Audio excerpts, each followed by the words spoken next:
اور اس زندگی سے پہلے ہم ہزاروں سال تک روح کی کیفیت میں رہے، پھر یہ دنیا کی زندگی ملی، پھر قبر کی زندگی، ہزاروں سال ہمیں قبر میں رہنا ہے، پھر حشر کا 50,000 سال کا دن ہے، پھر میزان عدل ہے، اور پھر اچھوں کو جنت اور بروں کو جہنم۔ یہ انسانی زندگی کے مراحل ہیں، لیکن انسان کا المیہ یہ ہے کہ انسانی زندگی کا وہ گھر جو سب سے مختصر گھر ہے، انسان نے اسی زندگی کو اپنا سب کچھ سمجھ لیا ہے۔ ہم اس زندگی کے لیے گھر چھوڑنا پڑے تو گھر چھوڑتے ہیں، شہر چھوڑنا پڑے تو شہر چھوڑ دیتے ہیں، وطن چھوڑنا پڑے تو وطن چھوڑ دیتے ہیں، والدین کو چھوڑ دیتے ہیں، اولاد کو چھوڑ دیتے ہیں کہ یہ زندگی اچھی ہو جائے۔ ڈاکٹر کہے کہ تمہارا جسم بیمار ہے، فلاں چیز چھوڑ دو، تو ہم وہ چھوڑ دیتے ہیں، حتیٰ کہ کھانا اور پینا بھی چھوڑ دیتے ہیں۔ لیکن میرے بھائیوں، اپنے دل پر ہاتھ رکھ کر بتاؤ کہ کبھی اللہ اور اس کے رسول کے لیے کچھ چھوڑا ہے؟ اللہ نے کہا کہ برے اعمال چھوڑ دو، تو ہم نے اللہ کے لیے کبھی برے اعمال چھوڑے ہیں؟ اس کے رسول کی محبت کی خاطر کچھ چھوڑا ہے؟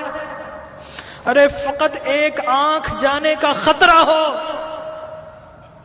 تو ہم ڈاکٹر کے پاس ساری جمع پونجی دے دیتے ہیں، ڈاکٹر کو پیش کر دیتے ہیں، اور وہ رب کہ جس نے بغیر کچھ لیے آنکھ دی، ناک دیا، کان دیے، جسم و جاں دیے، گھر بار دیے، عزت و آبرو دی، جس نے مال و دولت دیا، کیا ہم نے اس رب کی بارگاہ میں کبھی کچھ پیش کیا ہے؟ اپنے دل پر ہاتھ رکھ کر بتائیے، کبھی رات نیند کو قربان کر کے کبھی اس رب کی بارگاہ میں کچھ سجدے پیش کیے ہیں؟ کبھی اس رب کی خاطر آنسو بہائے ہیں؟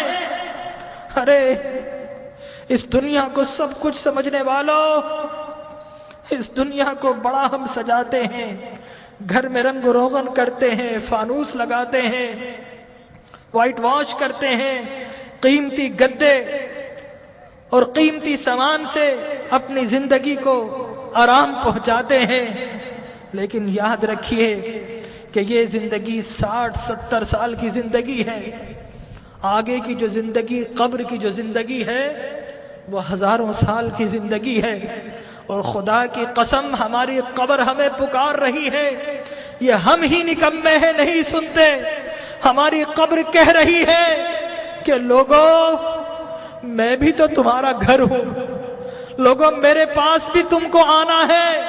اے دنیا کے گھروں کو سجانے والوں، کبھی میری سجاوٹ کا بھی انتظام کیا ہے؟ اگر نہیں کیا تو یاد رکھو کہ میں اندھیرا گھر ہوں، میرے پاس روشنی نہیں ہے، میرے پاس آؤ تو روشنی کا انتظام کر کے آنا، میرے پاس آؤ تو چراغ لے کر آنا۔ ارے میں تو لوگوں کی پسلیوں کو بھیج دیتی ہوں، میرے پاس تو ڈسنے والے سانپ اور بچھو ہیں، میرے پاس تو اندھیرے ہیں۔ ہماری قبر پکار رہی ہے کہ لوگوں میرے پاس تو سنگریزے ہیں، میرے پاس تو تعفن ہے، پیپ ہے، پس ہے، میرے پاس آؤ تو انتظام کر کے آنا، خالی ہاتھ آئے تو پھر بڑا پچھتاؤ گے، میرے پاس آؤ تو ایک اعمال کا دیا ہاتھ میں لے کر آنا۔ لیکن ہمارا المیہ یہ ہے کہ ہم قبر کی پکار سننے کو تیار نہیں ہیں۔ جو بڑے ہیں وہ اپنے کاروبار میں مست ہے، جو جوان ہیں اپنی جوانی کی مستی میں مست ہیں، اس دنیا کی رنگینیوں میں مست ہیں، اور جو چھوٹے ہیں انہیں کوئی بتانے والا ہی نہیں ہے کہ اس دنیا کے بعد ایک اور دنیا بھی ہے، اس زندگی کے بعد ایک اور زندگی بھی ہے۔ بتائیے اگر آپ سے کوئی کہے کہ دیوار کے پیچھے کوئی گن لے کر کھڑا ہے تو آپ جائیں گے؟ اگر کوئی کہے آپ سے کہ اس جہاز میں مت بیٹھو یہ کریش ہونے والا ہے، آپ کبھی نہیں بیٹھیں گے، الٹ ہو جائیں گے۔ تو وہ موت کہ جس کا کوئی انکار نہیں کر سکتا، کیا ہمیں اس موت کے لیے الٹ نہیں ہونا چاہیے؟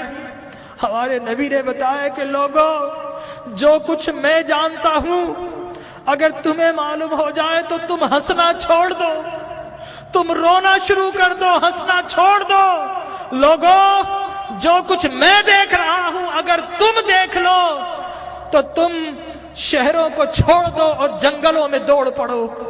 تو آج کی رات ہمیں اپنے رب کو منانا ہے۔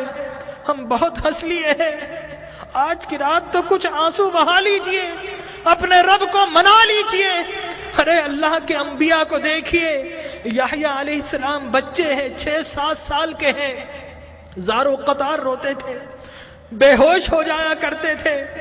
ایک روز اپنے گھر سے نکل گئے، غاروں میں چلے گئے، ماں باپ ڈھونڈ رہے ہیں، لوگوں سے پوچھتے ہیں 7-8 سال کا بچہ ہے، کسی نے دیکھا؟ ایک چرواہا کہتا ہے کہ بچہ تو نہیں دیکھا، ہاں اس غار سے رونے کی آواز آ رہی ہے، 3 دن سے کوئی رو رہا ہے اور اس کے رونے سے ہماری بکریوں نے کھانا اور پینا چھوڑ دیا ہے۔ ماں باپ اندر جاتے ہیں، دیکھتے ہیں اللہ کے نبی یحییٰ رو رہے ہیں۔ ماں کہتی ہے کہ بیٹا اب تو چلو، اب تو رونا بند کر دو۔ اللہ کے نبی یحییٰ فرماتے ہیں اماں، عذاب قبر سے بچنے کی ضمانت آپ دے دو اور رونا میں چھوڑ دیتا ہوں۔ اللہ اکبر۔ تو آج کی رات اپنے رب سے عذاب کی پناہ مانگنی ہے۔ حضرت ابراہیم بن ادھم ایک باتھ روم، ایک ٹوائلٹ میں جاتے ہیں، جانے کی کوشش کرتے ہیں، حمام کا مالک روک دیتا ہے، کہتا ہے پیسے دو۔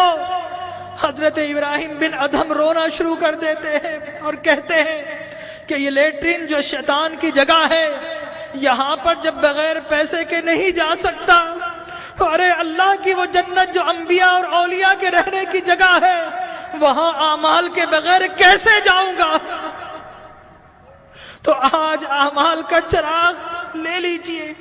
اللہ تبارک و تعالی ہماری حاضری کو قبول فرمائے۔ اپنی محرومیوں کو یاد کیجئے، اپنی بیماری